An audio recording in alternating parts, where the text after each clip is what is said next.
I'm Doris Whitlow, 76 years old, and the last time my son Evan called me Ma, without sounding like he wanted something, was back when gas was under $1. The porch smelled like rose fertilizer and old cedar. When he showed up again out of the blue, holding herbal tea in both hands, like it was an apology wrapped in steam. I hadn't seen him since James's funeral. Not really, not where it counted now. He was sitting across from me in the same chair, where James used to read the paper, smiling with his mouth, but not with his eyes, and saying things like, "You look good for your age," like it was some kind of compliment.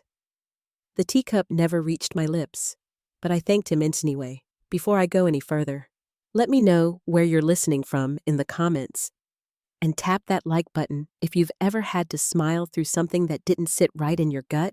I was raised in the Smoky Mountain foothills, born in a farmhouse with no insulation and a front door that never quite latched unless you lifted it. Just so, my mother taught me to bake with lard, and my father taught me how to check for a rotten beam with the heel of my boot. We didn't have much, but we had decency and enough work to keep our backs honest. When I married James Whitlow at 23, we built our home from salvaged timber and plasterboard and planted a garden that grew better than anything else around. It wasn't fancy, but it was real. Every inch soaked with effort. Evan came along 3 years later, and for a time, he was sweet as corn pudding. He'd help me snap beans on the porch and fall asleep in James's lap while we listened to crickets through the screen door. But somewhere along the way, that sweetness turned to something else. By the time he hit 16, he spoke more to his friends' answering machines than to us. Always angling for something quick, flashy, easy, he said. He'd outgrow this place. Said it was too small for someone like him. And after James passed, he didn't just leave town, he left me in the rear view. Without even a wave, I heard about him. Now and then, a postcard from Vegas, once a birthday call that cut off after 4 minutes, never once a visit, when I fell and twisted my hip, or when the roof started leaking during the storm. 2 winters back, Laura came. She always comes. My neighbor, 2 houses down the hill. Widow like me, sharp as a thistle. She drove me to the doctor, patched the roof with her own 2 hands, and never asked for anything in return. But Evan, he stayed gone until last week. The life insurance envelope came first, wedged between the electric bill and a flyer for cattle feed. My name up top, Evan's at the bottom, the ink still wet when I opened it. And now, here he was, smiling, like the cat that brought in something dead and calling me Ma again after all these years. It was too warm for herbal tea, but he insisted I try it. Said it would calm my nerves. I reached for the cup with one hand, and with the other, slipped a velvet pouch onto my lap. The one Laura gave me for seeds. I tipped the tea in slow, not enough to notice, just enough to test. Later, he asked if he could stay for dinner. I told him the beans were already simmering, and there was cornbread in the oven. He smiled, like he'd already signed the deed as I stirred the pot that night. I looked out toward the shed James built still standing, strong cedar and pipe tobacco clinging to the walls, like memory. If Evan thought I was soft, just because I kept roses by the porch and wore cardigans with stitched collars, he'd forgotten who raised him. That cup sat untouched on the kitchen table, cooling beside the same roses I used to clip while he played in the yard.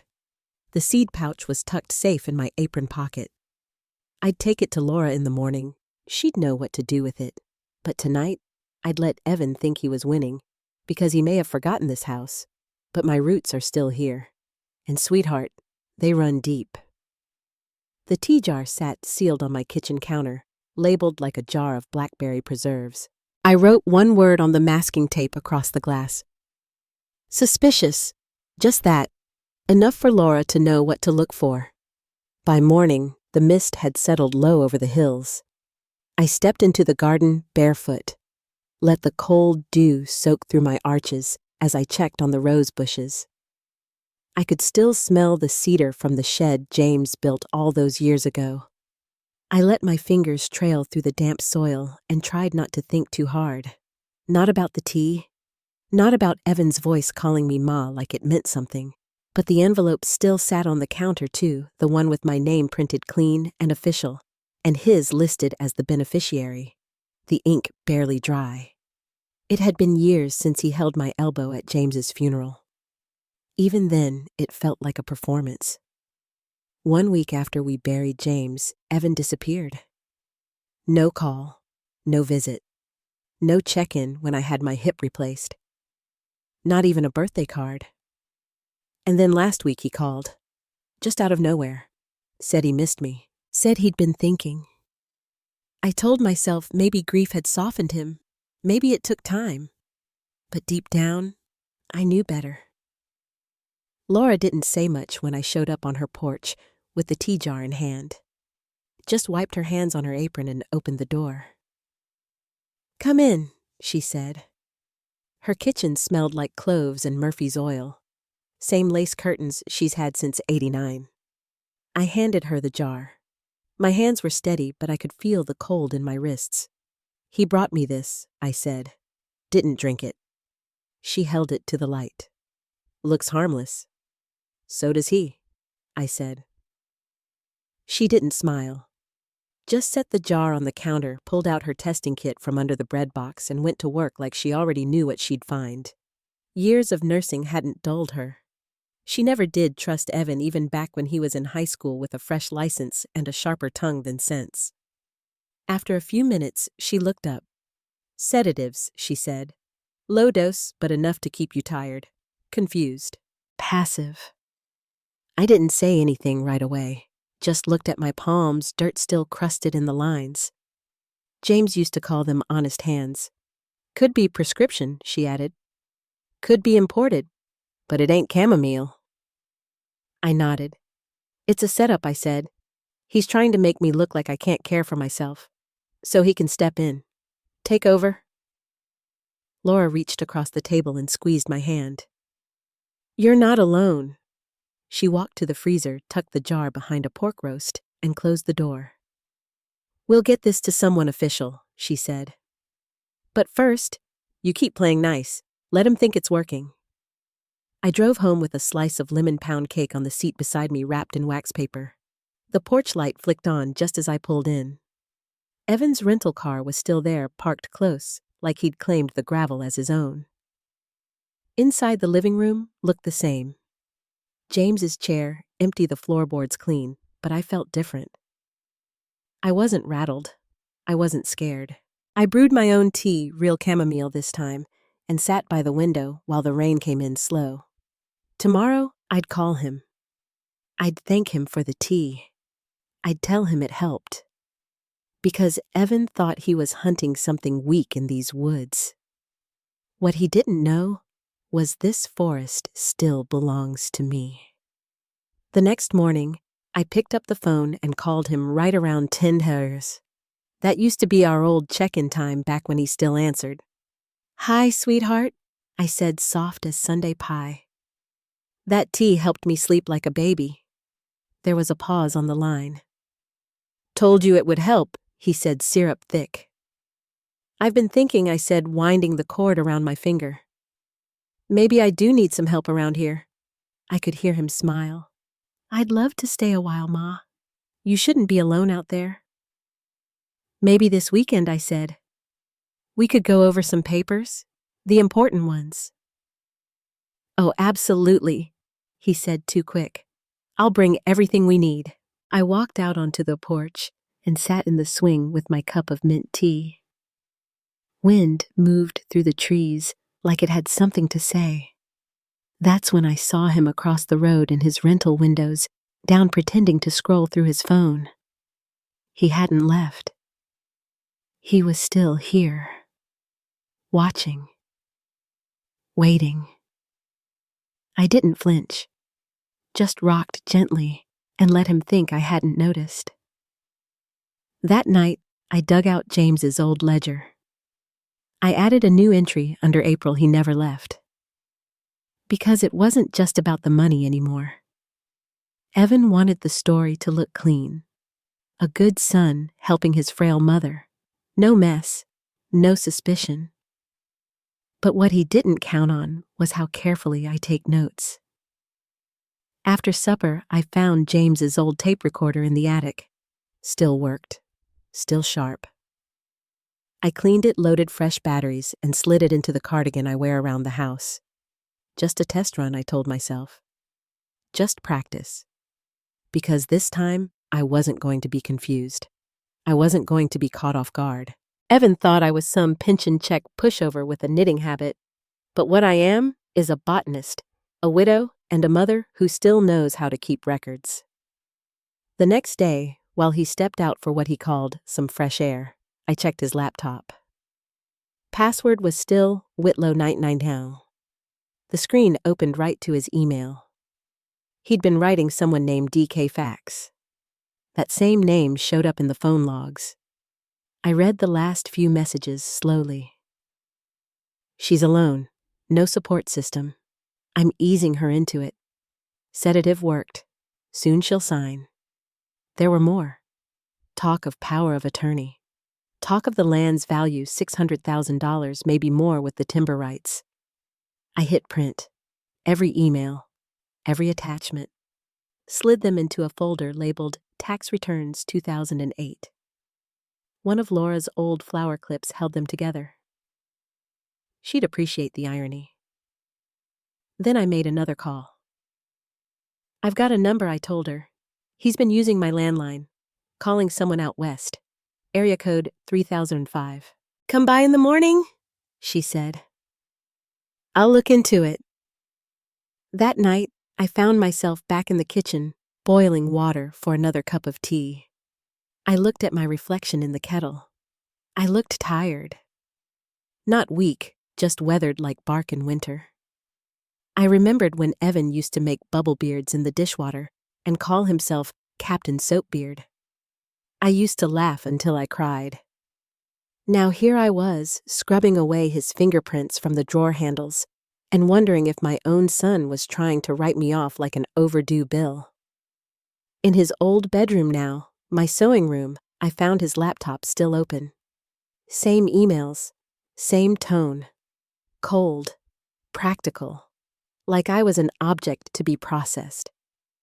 By the time I made it back to Laura's, I had the folder under one arm and a steady hand on the steering wheel. She opened the door before I even knocked.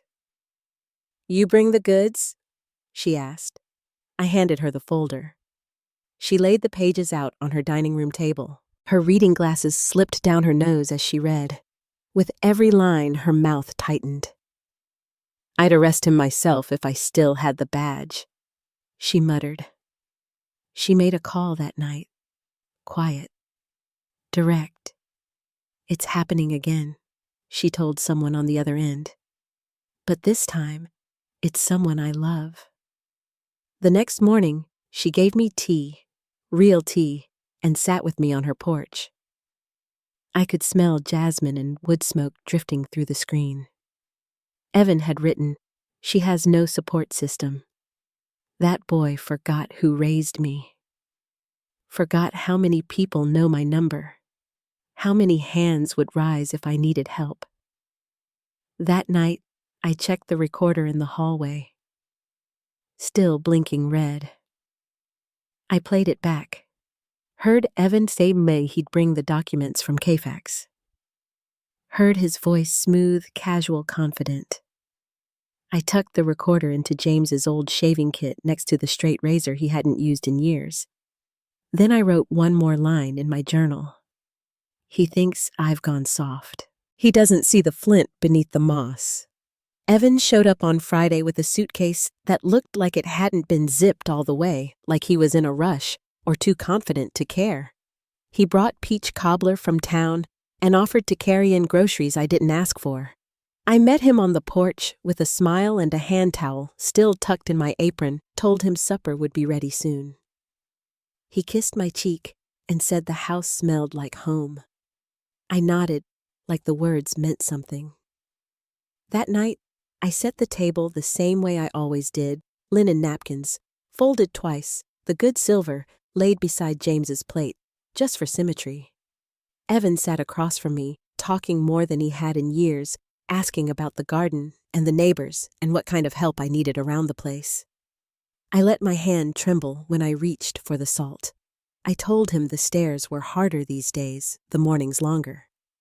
He nodded along, real attentive, like a man preparing for something. "You ever think about selling?" he asked, watching me closely. I looked out the window toward the tree line, where the light catches just right at dusk. "I've had offers," I said soft, like it was a hard thing to admit. "Anyone serious?" A man from Atlanta mentioned timber rights. "Well," he said, picking up his wine glass, "I could help with that. I've got someone in real estate law. We could get the ball rolling." I smiled and didn't answer. After dinner, he stepped outside to make a call. I left a folder on the coffee table labeled Will and House Deed, but filled with old church newsletters and a pecan pie recipe I clipped from a 1992 Southern Living. I watched from the kitchen as he peeked. Just a glance, but the corner of his mouth curled. That was all I needed to see. That night, I tucked fresh towels on the bed in the guest room and laid out one of James's old robes. The flannel one he used to wear when it got cold enough to see your breath in the hallway. Evan didn't say anything about it when he came back inside, but his eyes lingered on the bed a little too long. I checked the hallway recorder before turning in. Still blinking red. I'd placed it right next to the photo from the 4th of July, me in a sun hat, James in his overalls, Evan with a sparkler and a grin that once came easy. I stared at that picture longer than I meant to. The next day passed slow and syrupy. Evan kept offering help I didn't need. He followed me into the kitchen and leaned on the counter while I chopped onions, said he'd found a few papers online we could look at together. Around supper, I served pot roast and poured myself a small glass of wine. He didn't comment when I set the glass down without taking a sip. Halfway through dessert, I let the spoon fall from my fingers. I tilted in my seat just enough for him to notice. "Ma," he asked, leaning forward. I blinked slowly. "Maybe I just need a lie down," I whispered. He helped me to the couch, fussed with a blanket, and told me not to worry. I said something about calling someone barely above a whisper. He waved it off. "No need for that," he said. "Just rest." I closed my eyes and listened to his footsteps moving down the hall. At 8:37, Laura knocked on the front door. "Doris," she called out, voice light as sugar. "You didn't answer my text about Sunday service." I heard Evan open the door. "She's resting," he said. "Not feeling well." "I'll just peek in," she replied, breezing past him before he could stop her. I was already sitting up when she reached the living room. She walked over and patted my hand, then leaned in close. "You want him gone?" she whispered. I blinked once. She straightened and turned back toward the hallway. "You know, Evan, I think she might need to be checked out. Sudden fatigue at her age, better to be safe." "She just needs rest," he said, his voice stiffening. Laura didn't argue. "Still, I think someone should be informed. Richard, maybe, or Pastor Ray. You know how they worry." Evan didn't say anything right away. I could feel the stillness behind her, like the moment before a wind changes. In the kitchen, with the faucet running, I told her he didn't call for help. "Exactly what we needed," she said, nodding. That night, she stayed over. Evan offered to sleep in his car. He ended up on the couch. I slept without stirring. The next morning, I was up before the sun. Mountain fog pressed against the windows, soft and heavy. Evan was still on the sofa, one sock-on phone clutched to his chest. I walked past him and into the hallway closet, pulled the recorder from behind the family reunion photo. The green light blinked steady. In the kitchen, I set it on the counter and pressed rewind. The static crackled first, then settled. His voice came clear. "No, she's not going to make trouble. She barely knows what day it is. I've got the original copy of the will. Yeah, just need her to resign. She won't remember the difference. Laura's not a real threat, just an old busybody." There was a pause, then the word I'd expected: timber. Yeah, the property's bigger than I thought. Forest full of hardwood. Kfax said we could move fast once I'm on the deed. I turned it off. He stumbled into the kitchen not long after, rubbing his eyes, yawning. "Morning, Ma," he said. "You sleep okay, better than expected." I poured 2 mugs of coffee, handed one to him. He reached for the sugar bowl. Didn't notice that my hand no longer shook. "I was thinking," I said, "maybe I should talk to that lawyer friend of yours. Get the will stuff moving." His eyes lit up. "You sure?" I nodded. He stepped outside to make the call, pacing just past the window. I could see him clear as day, every flicker of his mouth, every shift of his weight. But what he didn't know was I'd already sown the truth into every corner of this house. I let the moment pass before I picked up the phone and called Laura. "Tell Detective Miles," I said, "the harvest is ready." The first cold snap rolled in overnight. I woke before sunrise, the kind of wakefulness that settles deep in your bones before your eyes even open. The wind moved through the pine branches with a whisper that felt more like warning than weather. I padded into the kitchen, lit the stove for tea, and watched the steam rise while the sky slowly shifted from black to blue. The house was still, no sound from the living room where Evan had taken to sleeping in the recliner. Laura called just after 8. Her voice was calm, but clipped like she was holding something back. "Miles wants to meet," she said. "Today." I didn't ask why. Just told her back porch. Noon. Evan had left not long before, said he had an errand in town. Took my car without asking. His rental had vanished the day before he claimed the company called it back. I let him go. Let him take the keys. Let him believe everything was still drifting in his direction.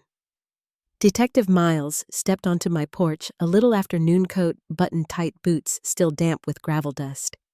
He didn't speak right away, just handed me a photograph. It was my car parked outside a repair garage 2 towns over. A shot taken from behind, license plate clear. He waited for me to look up before he said a word. "Brake line's been cut," he said. "Not worn, not cracked, sliced clean." I looked back down at the picture. My car, my driveway, my name on the registration. Was he going to wait for me to drive it? I asked. Miles's mouth pressed into a line. "Hard to say," he said. But through these hills, in that truck, he didn't have to finish. He handed me a small flash drive. "Latest evidence," he said. "We've got the audio files, the emails, even some surveillance from a plainclothes officer watching the property. You've done most of the legwork. All we need now is a signed attempt, something on paper." "That's the last nail." I nodded. "He'll get it." Miles didn't linger, just touched the brim of his cap and stepped off the porch like he'd been here before. Once the door closed, I sat at the kitchen table for a long time, hands folded over the photo. It didn't feel like shock. Not anymore. It felt like finality. I reached for my ledger and wrote it all down. Brake tampering, confirmed, intent established, voice on record file, in motion. That afternoon, I set the table for dinner. The good china, James's place setting, even though it would stay empty. Linen napkins, candles from our 15th anniversary still in their silver holders, still fit just right. I seasoned the roast and set the cornbread in the oven, same recipe I've used since the church fair in 1986. Evan walked through the door just before 6, full of charm, and something sweeter. He set his keys on the counter like they belonged there. "Something smells amazing," he said. I smiled and gestured to the table. "Thought we'd celebrate. I've decided to finalize the will." He blinked, smiled, said something about how proud James would be. I poured him a glass of wine. When he asked about mine, I held up a teacup. "Stomach's been sensitive," I said. "Tea suits me better." We toasted. "To family," he said. To closure, I replied. That night the candles flickered in their holders as we ate in near silence. He asked questions now and then about insurance, about the deed, about whether I'd spoken to a lawyer. I nodded, answered softly, and cleared our plates one by one. After dessert, I told him I'd invited a couple of folks over the next evening. Just to get everything in writing, I said. Laura and Richard. He froze for a beat. You already called Richard? I nodded. Of course. He's handled things for years. He's practically family. By 5 the next day, the table was set again, 3 glasses this time. Fresh goldenrod from the ridge tucked into a vase James carved out of walnut back in '81. Laura arrived first, carrying a cobbler and a purse that could have hidden anything she needed. She wore a plum cardigan and a steady look. Richard followed, briefcase in hand, shoulders squared.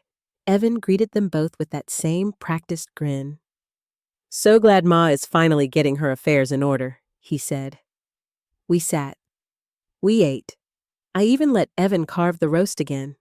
Laura passed the butter. Richard asked after my knees. When dessert came, I set down my fork and looked up. I'd like to make an announcement, I said. Evan straightened in his chair. Laura folded her napkin. Richard opened his notebook. I've decided not to leave the house to my son. Evan blinked. His mouth opened just slightly. I'm transferring it. I continued to the Appalachian Conservation Trust, effective immediately, in James's name. What, he asked, his voice higher than before. It's what your father would have wanted, I said. To preserve the land, the trees, the house. For good. No, he said, rising from his chair. No, that can't. Yes, I said, and nodded toward Richard. Richard passed him a copy of the papers already signed and notarized. Evan's hands shook as he flipped through. This isn't legal, he muttered. It's airtight, Richard said, tapping the top page. Evan stood too fast, knocked over his wine. The spill ran toward the edge of the tablecloth like it had somewhere to go. I reached into a drawer and pulled out a plain white envelope. Inside was the flash drive. What's this? He asked. Something for you to think about, I said. A few conversations, a few promises, some talk of break lines. He stared at it. You think you can trap me? He hissed. I didn't trap you, I said. You walked in. Just then, Laura stood and opened the front door. Detective Miles stepped inside, quiet as dusk. Evan turned to him. Who are you? Miles didn't answer right away, just walked over and rested a hand on Evan's shoulder. You need to come with me, he said. We've got some things to discuss. Evan looked back at me, mouth open. You planned this. I looked at the teacup he'd been drinking from the one James gave me, the one Evan had once used to try and soften my mind. I prepared this, I said. He tried to speak, but the sedative was already doing its work. Not poison, just enough to slow his feet and loosen his mouth. The way he'd done to me. Miles led him out, gently steady, as a man guiding someone home through fog. When the door closed, I stood in the quiet that followed. One full cup of tea still sat on the table. I carried it to the sink and poured it down the drain. No need for leftovers. The morning after they took Evan, the sun came up soft through the trees, painting the walls of the kitchen with light that reminded me of spring. The house was still. Not quiet the way it was with him pretending to read in the living room or lingering near the phone like it might ring. No, this was stillness the way it ought to be. The kind that fills up the space once a storm has passed. I folded the blue linen napkins we'd used the night before and packed the bone china back into the hutch. I left one teacup out, the one he used. The same one James gave me on our 25th wedding anniversary. It sat on the table alone, rim stained faint with steeped leaves I'd poured down the drain hours earlier. I didn't rush. I made my coffee the usual way, coarse ground, boiled on the stove, a splash of cream. The kind James always said tasted like morning ought to. I sat on the porch swing, watching the golden light stretch long across the grass. The wind had shifted. I could feel it in my knees. At 7:12 sharp, Laura texted, "He's up. He's panicking. Police just pulled in." I didn't answer. He would call for me, I was sure. Might even shout, ask for help, ask why. But the house would be quiet. The drawers would be empty. The fake will gone, burned in the fireplace. The recorder and flash drive already handed off. The house no longer his. The land no longer mine to give. He would stand there with nothing but his own voice echoing back at him. By the time the clock struck 9, I had already changed into James's old flannel shirt, the one he wore to fix the fence in winter. I packed a single bag. Not much, just what I needed. Left a note for Laura on the kitchen table and tucked it beside the blue teacup. It said simply, "Handled." I didn't take the sedan. I took the truck. James's truck. Still runs like a charm if you talk to her right. I parked it behind the co-op in town and caught a ride with Marlene Pastor Ray's wife, who was headed toward Burnsville for groceries. She asked if I needed help carrying anything. I told her I had a visit to make. She didn't ask more than that. Laura's cabin sits tucked just past the trout stream. One road in, one road out. Quiet. She wasn't there when I arrived, but she'd left the porch light on. Fresh sheets on the bed. A note by the sink.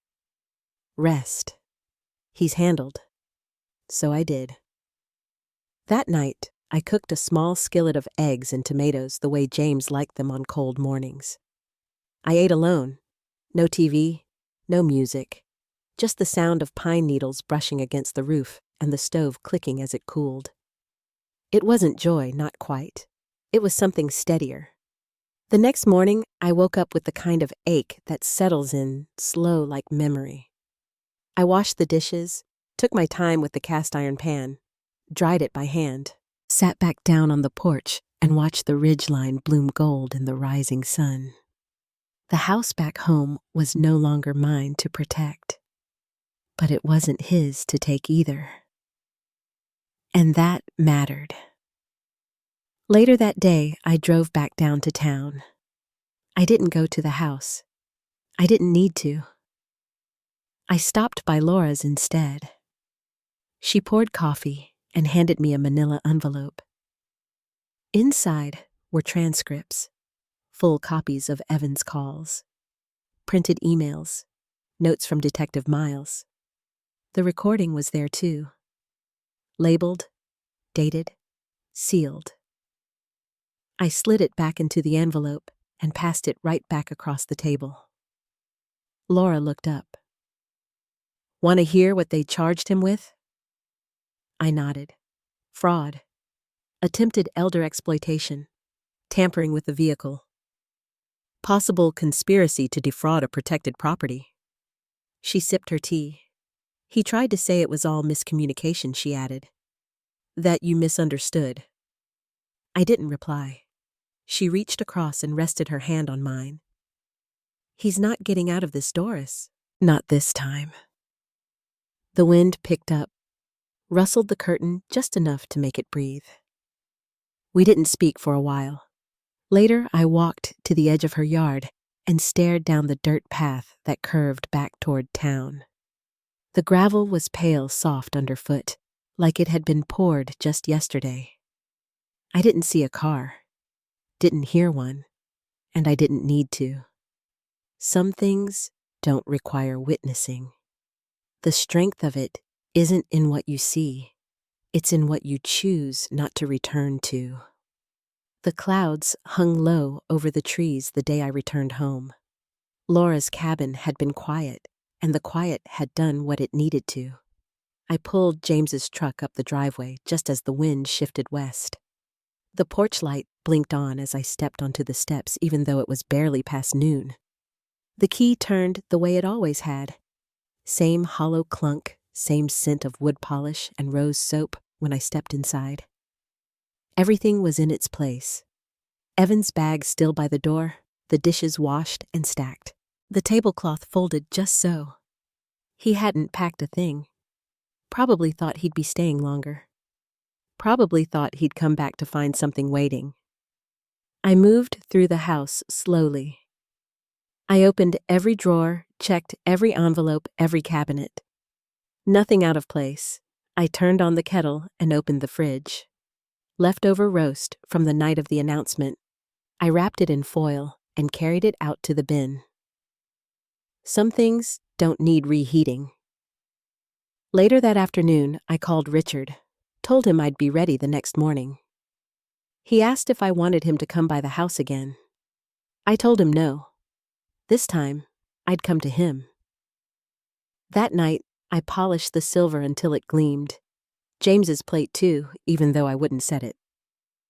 I didn't light any candles. I didn't pull out the linens. Just tea. 1 cup for me, 1 cup untouched beside it.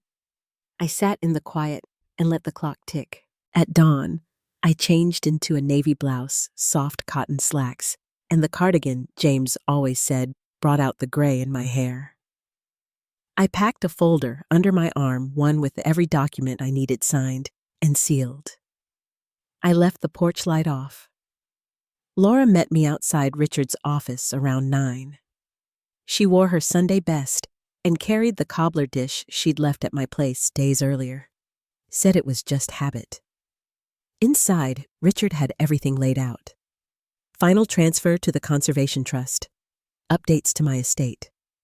Instructions to the county about timber restrictions, long-term preservation, and visitor access.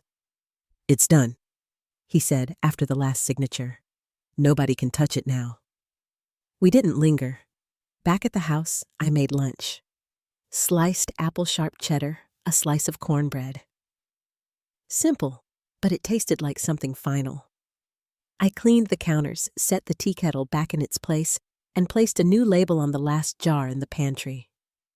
April handled. By mid-afternoon, I was sitting in James's rocker by the window when I saw Laura pull into the drive. She stepped out and waved. I waved back. "Thought you might want this," she said, holding out an envelope. Inside was a still shot from the surveillance footage. Evan pacing outside the garage, phone pressed to his ear. His face caught in profile. Jaw tight, posture rigid. You could almost hear him saying the words again. She sat down beside me, reached into her purse and pulled out a recorder. "This one's from the porch camera," she said. "Miles wanted you to hear it." She pressed play. His voice came through a whisper pressed tight against static. "She won't remember. Once I've got the deed, we'll move fast." Laura didn't say anything when the tape ended. She didn't have to. That evening, I took the folder from Richard and placed it in the back of the safe. I turned the dial slow, letting each number settle before moving to the next. When it clicked shut, I placed James's wedding band on top and closed the drawer. I didn't feel triumphant. I didn't feel much at all. Just steady. I fixed tea and walked back to the porch. The light was fading behind the trees, casting the edge of the woods in deep gold. The wind moved through the pine like a sigh. I sat down, folded my hands in my lap, and watched the shadows stretch long across the gravel. The phone rang around 7. I let it ring. On the 4th call, the machine picked up. "Ma, it's me. Just call me back, okay?" There was a pause, then a soft click. I didn't move. After dark, I walked the perimeter of the garden, checked the fence, pulled a few weeds by the gate. When I turned back toward the porch, the house looked smaller somehow, or maybe just quieter. In the morning, I'd drive back to Laura's for a few days. Let the dust settle. Let Evan figure out that there's nothing left for him here. Before bed, I made one last note in the ledger. Deed transferred. Trust protected. Truth on record. I closed the book. The rain started before dawn. A slow, steady tapping on the metal roof above Laura's spare bedroom. I lay there with my eyes open, listening to it hit the leaves outside, soft and even. The air smelled like damp pine and leftover lavender. I didn't move. Not at first. I just let it settle around me, quiet and cool. By the time I dressed and stepped into the kitchen, Laura already had the kettle on. She didn't ask how I'd slept, just poured 2 cups set mine beside the sink and slid the newspaper across the table without a word. Local man charged in inheritance fraud, the headline read. Below it, Evan's mugshot. Not his best photo, not his worst either. The article was short, just a few paragraphs about the altered documents. The poison traces the financial motive. A quote from Richard, clipped and precise. There were multiple layers of deceit, but the evidence speaks plainly. No mention of the cameras, no mention of the tea, just enough to let the town know something ugly had happened and that it was being handled. I folded the paper and reached for my tea. You ready? Laura asked. I nodded. We drove in silence. Her truck rolled slow through the curves, past the mill, past the old schoolhouse. When we turned onto Main Street, I saw them reporters, 2 or 3 of them, standing by the courthouse steps with cameras and notepads. Laura parked in back. We went in through the side entrance. Inside, everything smelled like old carpet and printer ink. The hearing room wasn't crowded. Just a few officials, the county clerk and the judge, seated beneath the state seal. Evan was already there, seated at the defense table, clean-shaven, wearing a borrowed jacket that didn't quite fit. He didn't look at me when I walked in. Not even once. The judge called us forward. Names were read, charges listed. Fraud, attempted poisoning, unlawful claim of property. I was called to the stand. The room echoed when I walked up the steps. State your name for the record, the clerk said. Doris Whitlow, age 76. The questions came slowly. Did I recognize the document? Yes. Was that my signature? No. Had I consented to any transfer of assets to Evan Whitlow? Absolutely not. The judge asked about the surveillance footage. Richard confirmed it was time-stamped, securely stored, and admissible. Then they played the audio. Evan's voice filled the room. Low, confident, unmistakable. She won't remember. Once I've got the deed, we'll move fast. No one spoke when it ended. The judge asked if I had anything to add. I looked at Evan. He still wouldn't meet my eye. I raised him, I said.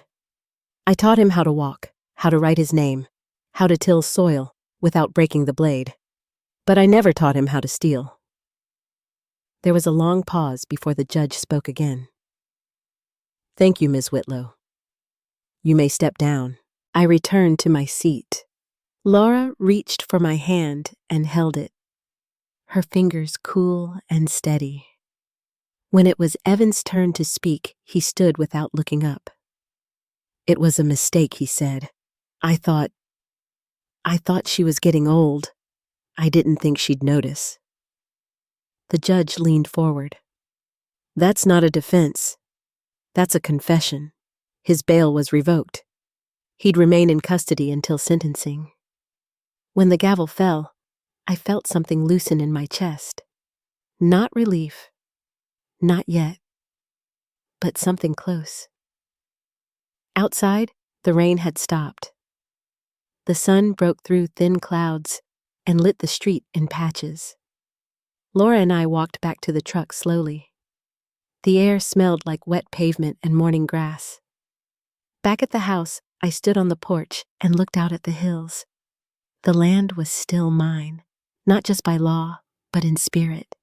Every tree, every stone, protected now, safe. Inside, I folded the newspaper and tucked it into the box beneath James's chair, the one where I kept old photos and garden records. I added the court documents sealed in an envelope marked with today's date. Then I brewed a fresh cup of tea, carried it to the back porch, and sat watching the wind move through the trees. For the first time in weeks, I didn't feel like I had to be ready for anything. I just sat. I kept the court papers tucked beneath James's old chair for a few days before moving them to the lockbox in the shed. I didn't want them in the house.